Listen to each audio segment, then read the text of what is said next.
Me, Lillian Director of Strategic Operations, a title they gave me. In reality, I was more like a corporate shaman, a healer. I was brought into this big tech company to fix its most profitable, yet most problematic department.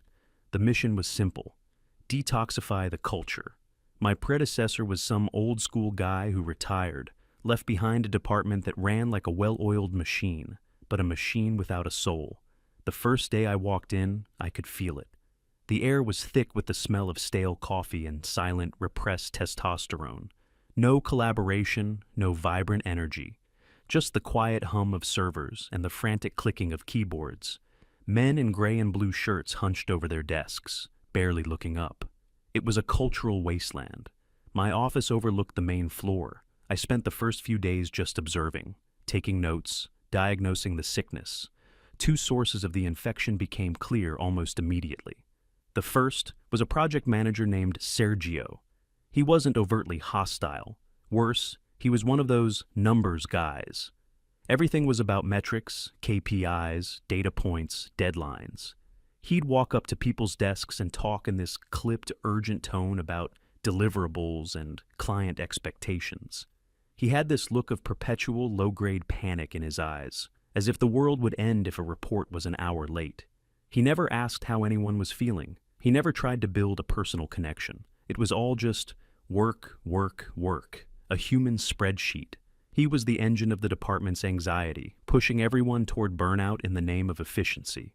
I saw him as a relic of a bygone era of management, the kind that saw people as resources, not human beings. The second, and far more potent source of toxicity, was an engineer, Cliff. Cliff was the department's ghost. He was their top performer, their miracle worker, the guy they went to when something was truly, irrevocably broken, and he barely ever spoke. He'd sit in his corner, headphones on, staring at multiple screens of code with an intensity that I found deeply unsettling. His silence wasn't peaceful, it was loud. It was an aggressive, defiant silence. It was a wall he built around himself to keep everyone out.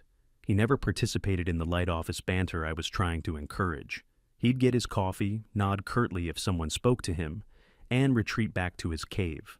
When you asked him a question, he'd look at you, process the query with no emotional feedback, give you the most direct, unvarnished answer possible, and then turn back to his screen.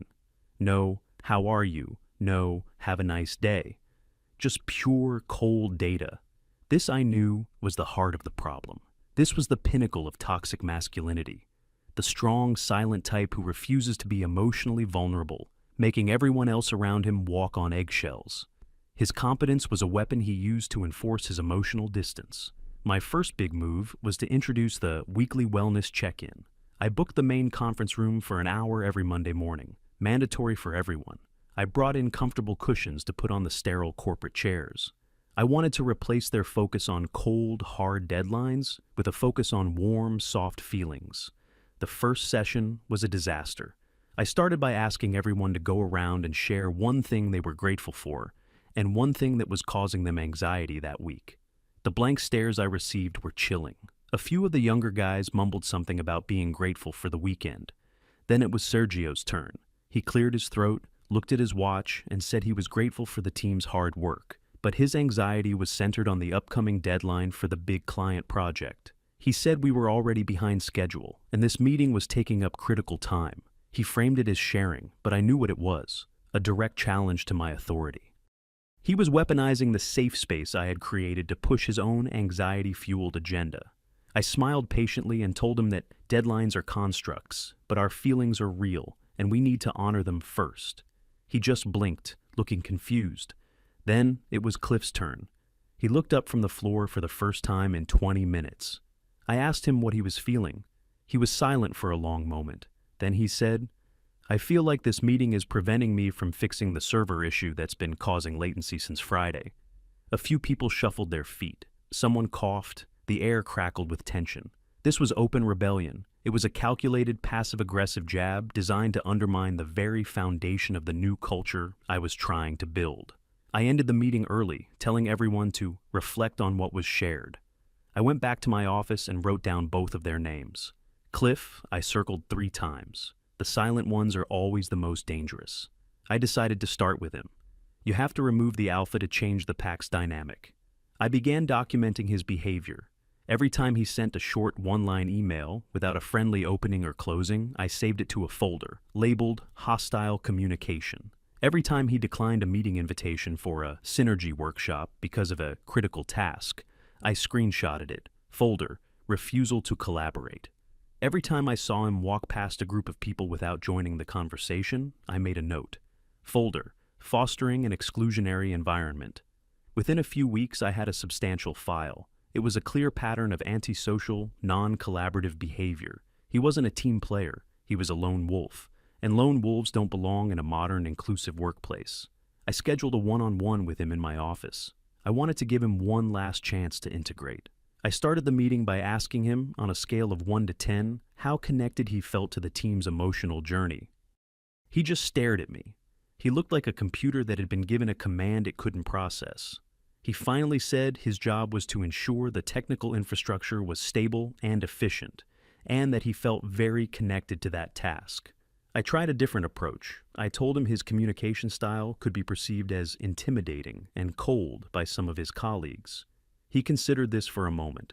Then he asked me if anyone had ever complained that his solutions to their technical problems were ineffective or late.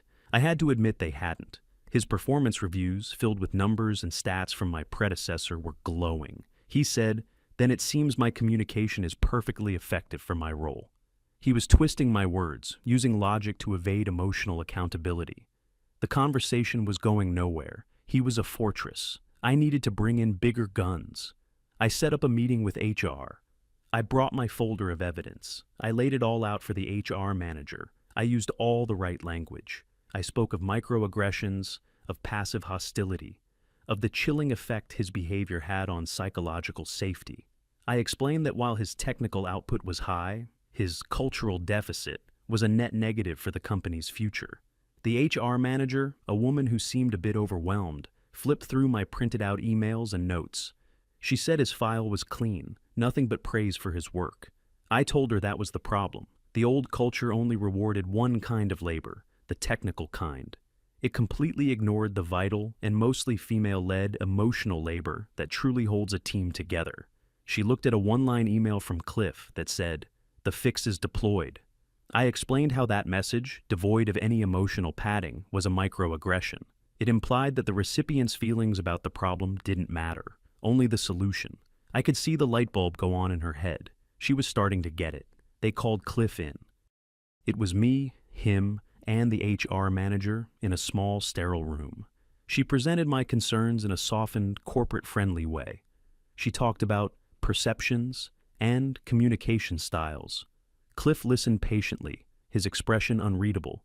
When she was done, he asked a single question. He asked her to provide a specific example of a time when his behavior caused a project to fail, a deadline to be missed, or a client to complain. The HR manager looked at me. I jumped in. I told him this wasn't about deadlines or clients. This was about people. It was about the health of the team. He was being deliberately obtuse, focusing on tangible outcomes to avoid the real issue of intangible feelings. He looked from me to the HR manager and said nothing.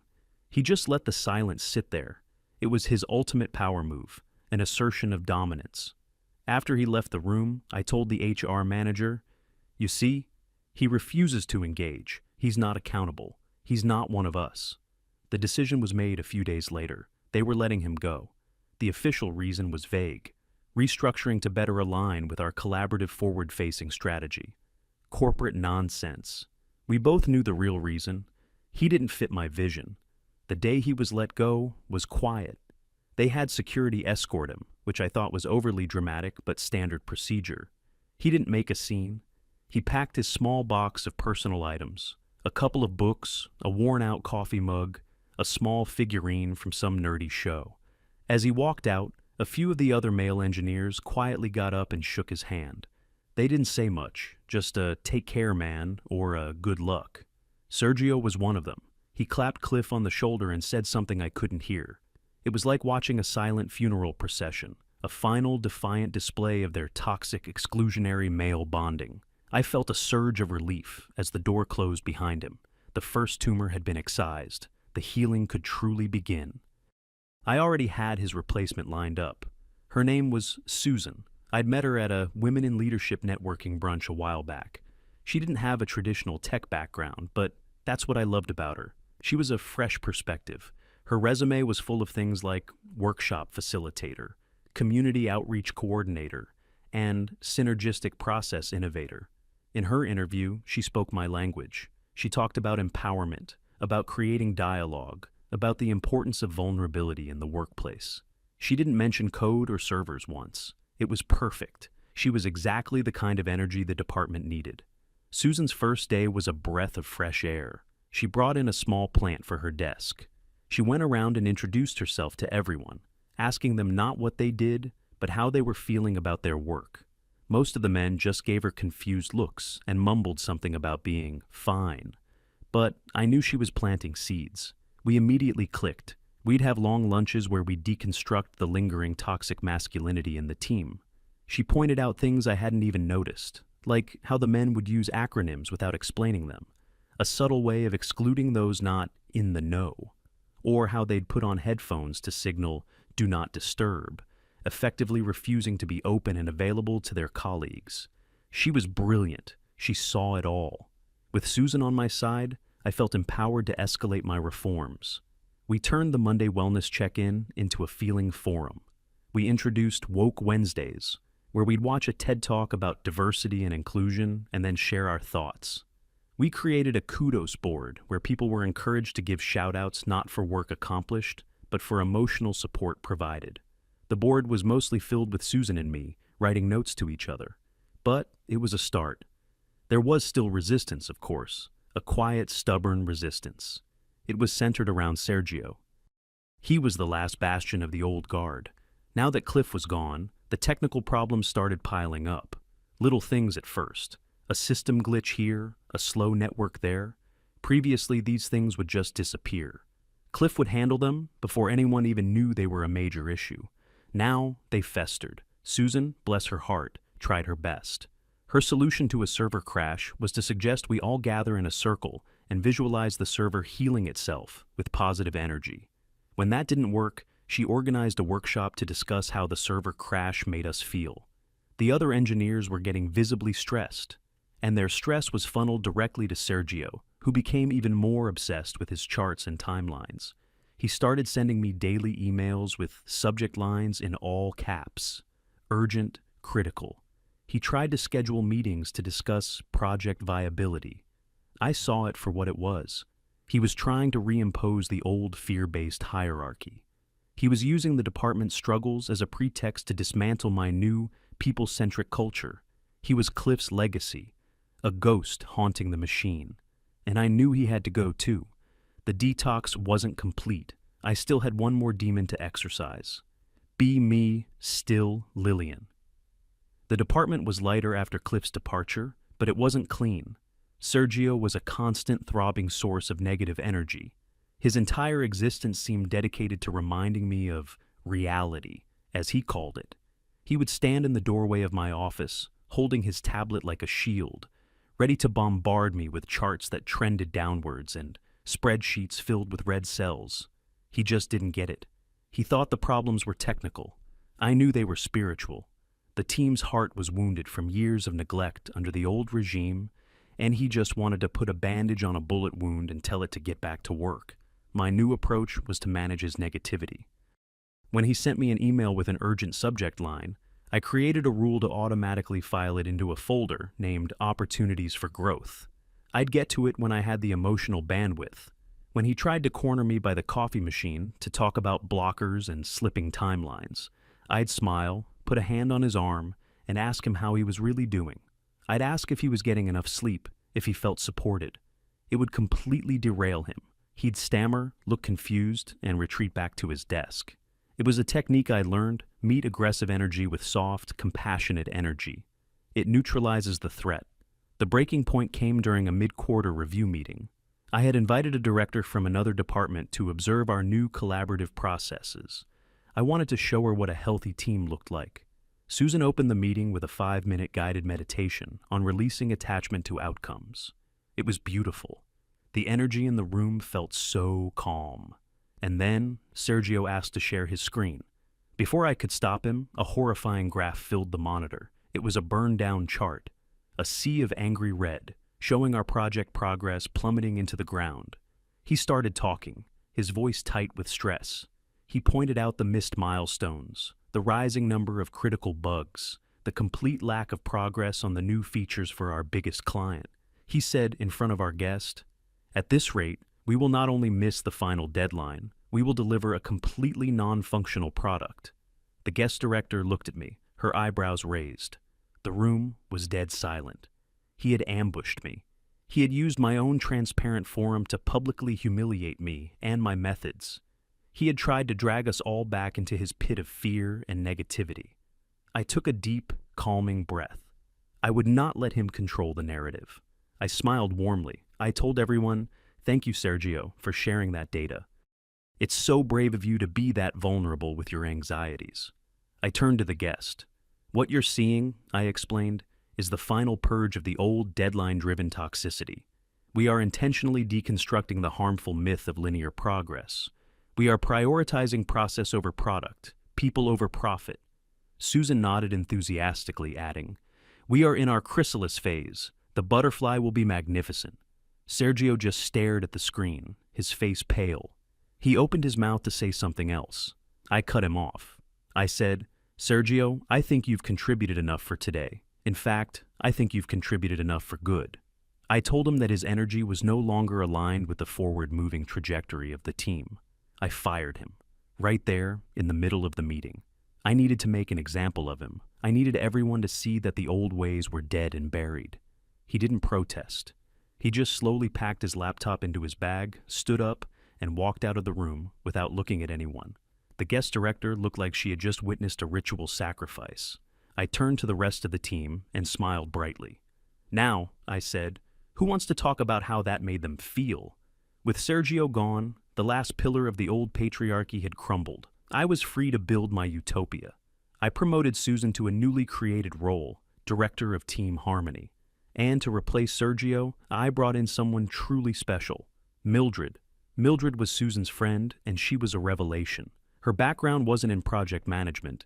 It was in conflict resolution and restorative justice. She was a certified practitioner of nonviolent communication. In her interview, she told me she didn't believe in deadlines. She called them tools of corporate oppression designed to induce anxiety. She believed in organic timelines that honor the natural ebb and flow of creative energy. I hired her on the spot. The change was immediate and profound. The office was finally a sanctuary. We replaced the harsh fluorescent overheads with warm-toned lamps. We had a dedicated quiet room with beanbag chairs for when people felt overwhelmed. We started every day with a 15-minute session of mindful breathing. Mildred was incredible. She resolved every issue with therapy speak. When two engineers disagreed on a technical approach, she'd sit them down and have them use "I feel" statements. The discussion would end not with a decision, but with both of them feeling heard and validated. The actual technical problem, of course, remained unsolved, but the interpersonal conflict was gone, and that was the real victory. Our meetings were no longer about work. They were about us. We had workshops on building trust. We created emotional weather reports where everyone had to describe their inner state using a meteorological metaphor. Today, I'm feeling partly cloudy with a chance of existential dread. It was a place of total psychological safety. No one was ever wrong. No idea was ever bad. All feelings were valid. The few remaining male engineers were very quiet. They just sat at their desks with their headphones on, trying to keep the systems from literally catching on fire. I saw their silence not as resistance anymore, but as a sign of quiet contemplation. They were finally learning to listen. I had done it. I had built a team based on pure empathy, a true corporate sisterhood. We were unstoppable. The first call from the client came a few weeks later. It was a polite check-in, a junior account manager asking for a status update on the project. Mildred took the call. She spent 20 minutes explaining to him that we had shifted our focus from product-centric outcomes to people-centric processes. She told him we were building a sustainable foundation of collaborative trust that would ultimately lead to a more authentic product. The account manager was silent for a moment, then asked again, "Right, but is the beta version going to be ready by the 15th?" Mildred gently corrected him, explaining that readiness is a journey, not a destination. After the call, she told me the client seemed a bit rigid and fixated on outdated paradigms. We all agreed he needed to be more open-minded. The calls started getting more frequent. They were from a more senior manager now. His voice had an edge to it. He didn't seem interested in our journey. He was very focused on the destination. He started talking about contractual obligations and breach of terms. Such aggressive masculine language. Susan handled one of these calls. She tried to explain to him that his demanding energy was creating a cycle of anxiety that was counterproductive to the creative process. He was not receptive. I realized we were dealing with a client who was deeply enmeshed in a toxic corporate culture. They just didn't understand what we were trying to achieve. It wasn't our fault. It was theirs. They weren't ready for us. Things started to get a little chaotic. The automated error reports from our systems were flooding our inboxes. Previously, Cliff would have just handled these. Now, they piled up, unread. One of the quiet engineers came to me, looking pale. He told me a core database was corrupting data, and if we didn't fix it immediately, the entire platform would become unusable for the client. I looked at his tired, stressed face. Poor thing. He was so caught up in the fear. I sent him to the quiet room with Mildred for a session on letting go of catastrophic thinking. She had him do some deep breathing and visualize the database healing itself. He came out looking even more pale. The client emails were now arriving with angry red subject lines. They were sending screenshots of the product not working, error messages, crashed pages, complete failures. I looked at them and felt a sense of pity. Pity for the client, who couldn't see the beautiful collaborative process happening behind the scenes. They were only looking at the ugly, imperfect surface. They were judging our butterfly, while it was still a messy goo in the chrysalis. It was their loss, really. One afternoon, Susan, Mildred, and I were in the conference room, working on a vision board for the department's 5-year emotional growth plan. We were cutting out pictures from magazines that represented synergy and empowerment. My phone rang. It was from the vice president's office, his executive assistant. Her voice was cold. She said the VP wanted to see me in his office, immediately. She said, "And he wants you to bring the client project status report." I told her we didn't really do status reports anymore. We found them to be an overly simplistic and reductive tool. There was a long pause. Then she said, "Just get in here, Lillian." As I walked to the elevator, I felt a surge of excitement. This was it. The moment the old guard finally had to confront the new paradigm. The VP, a man who only ever spoke in terms of profit and loss, was finally going to get a real education in what truly matters. I was ready to enlighten him. Be me, Lillian, striding towards my destiny. The walk to the executive floor felt like a victory lap I was taking in advance. The carpets were thicker up here, the air quieter. The art on the walls was abstract and expensive. This was the nerve center of the old guard, the heart of the machine I was here to change. The VP's name was Mr. Henderson, or something equally bland and forgettable. I just thought of him as the numbers. I rehearsed my opening statement in my head. I wouldn't be defensive, I would be educational. I was going to explain to him that true ROI isn't measured in dollars, but in a thriving, self-actualized workforce. I was going to teach him a lesson in 21st century leadership. I felt calm, centered, powerful. I was on the right side of history. His assistant showed me in. The office was huge, with a massive window overlooking the city. The numbers was sitting behind a desk the size of a small car. He wasn't smiling. He didn't say hello. He just gestured to the chair opposite him. "Lillian," he said, his voice flat. "Tell me about the client project." Here we go. Showtime. I leaned forward, clasping my hands on his desk. I began my speech. I told him about the paradigm shift, about moving from a model of extraction to a model of cultivation. I talked about synergy, psychological safety, and the deconstruction of traditional power hierarchies. I explained that the so-called delays and bugs were not failures, but growth opportunities. They were the growing pains of a team unlearning years of toxic conditioning. I spoke for a solid 5 minutes, my voice filled with passion and conviction. He listened without interrupting. His expression never changed. It was like talking to a statue. When I finished, there was a long silence. He swiveled his large monitor around to face me. The screen was split in two. On the left was a graph labeled Department Output, 6 months prior to your arrival. It was a beautiful, steady, upward climbing line. On the right was a graph labeled Department Output, last 6 months. The line fell off a cliff. It wasn't a slope, it was a plunge. It hit the bottom of the graph and just flatlined. I stared at it. It was so aggressive, so simplistic. That chart, I said, my voice still patient, is a perfect example of the kind of narrow, soulless metric we are trying to transcend. He ignored me. He slid a piece of paper across the desk. It was a letter, on the client's official letterhead. I picked it up. It was from their CEO. The letter was short, brutal, and to the point. It detailed a catastrophic failure of project management, a complete breakdown in professional communication, and a level of incompetence that is frankly baffling. It formally announced they were terminating their multi-million-dollar contract, effective immediately. It ended with a line about seeking legal counsel to recoup damages. I put the letter down. My hands felt cold. This was a setback, I admitted. The client was clearly not as evolved as we were. This is what happens, I began, rallying myself, when you try to introduce a new way of thinking to a system that is fundamentally resistant to change.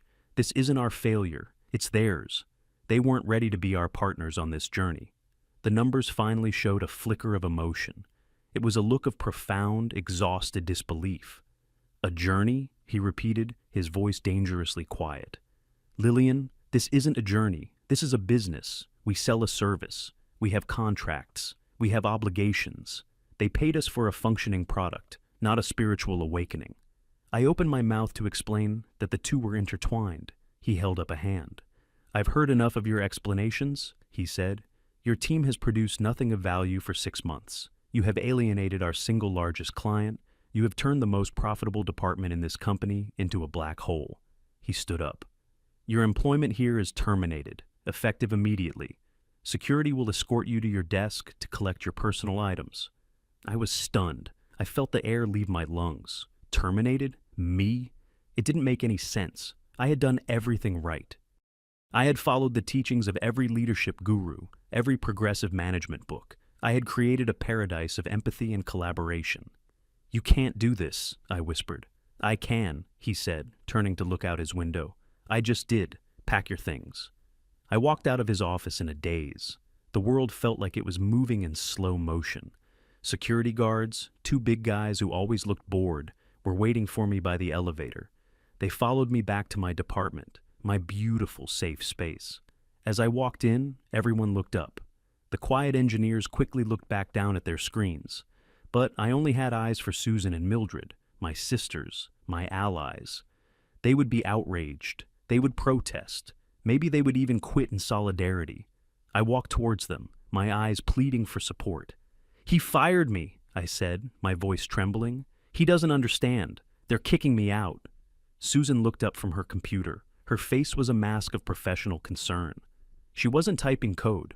I saw her screen for a split second. It was LinkedIn. She was updating her skills section.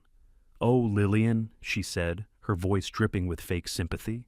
That is such challenging feedback to receive. I'm holding space for you in this difficult moment. She wasn't getting up. She wasn't angry. She was just observing. I turned to Mildred. Surely Mildred, the empath, would understand. Mildred gave me a small, tight smile. Lillian, she said, speaking slowly as if to a child, we honor your path and your truth, but it seems your narrative is no longer in alignment with the company's fiscal story. We wish you well as you transition to your next chapter. Transition to my next chapter? Narrative? They were using my own words to cut me loose. They weren't my allies. They were just passengers. And the train had crashed, so they were calmly getting off and looking for the next one. The security guard coughed politely. Ma'am, your personal items? I looked around my office. The plants, the inspirational posters, the vision board Susan and I had made. It all looked cheap and pathetic. I didn't take anything. I just turned and walked out. I didn't look back. A few months passed. Life got very real, very fast. The generous severance package ran out. My network of women in leadership friends suddenly went quiet. My calls went to voicemail. My emails went unanswered. I ended up getting a job at a high-end coffee shop. A barista. The irony was not lost on me, but not in the way you'd think. I saw it as proof. I was a creator of wonderful, nuanced experiences, but the world was full of crude people who just wanted a product. They didn't care about the ethically sourced beans or the barista's emotional state. They just wanted their caffeine, fast and cheap, just like the numbers, just like the client. I would spend my days frothing milk and telling myself I was a misunderstood genius, a prophet without honor in my own land. One afternoon, I was wiping down a table during a quiet spell. Someone had left behind a business magazine, one of those glossy ones with pictures of smiling CEOs on the cover. I picked it up to throw it away, but then I froze. I recognized the faces on the cover. It was Cliff and Sergio. They were standing side by side, arms crossed, looking confident and relaxed. They were actually smiling. Above them, the headline blared in huge letters. The Fixers, How a Startup Built from Corporate Ashes Landed. A $50 million contract in 6 months. My heart started pounding. I opened the magazine, my hands shaking. The article told the whole story. How 2 veteran tech experts had left their old company due to creative differences with new management. How they had immediately started their own consulting firm. How their first call was to a major client who had recently been abandoned by their previous provider. My client, our client. The article quoted the client's CEO. Cliff and Sergio came in, didn't make excuses, and fixed a year's worth of problems in 2 weeks. They deliver results, not jargon. Hiring them was the best decision we ever made. The article concluded by saying their startup had just been valued at a staggering amount, and they were hiring aggressively. I stared at the picture, at Cliff's calm, competent face, at Sergio's focused, determined expression. All the pieces were there. The story was laid out in black and white, the cause and the effect. But my mind couldn't put them together. It just wouldn't connect. It was like looking at a math problem where the answer was demonstrably wrong, impossible. It couldn't be them. It couldn't be their way. I had created a supportive, nurturing, empathetic environment. They had created, well, whatever toxic, male-dominated, emotionally stunted thing they did. And they had won. I dropped the magazine on the floor. I looked out the window at the busy street, at the world that had so thoroughly rejected my vision. And only one thought echoed in the stunned silence of my mind. It just goes to show you. The patriarchy always wins.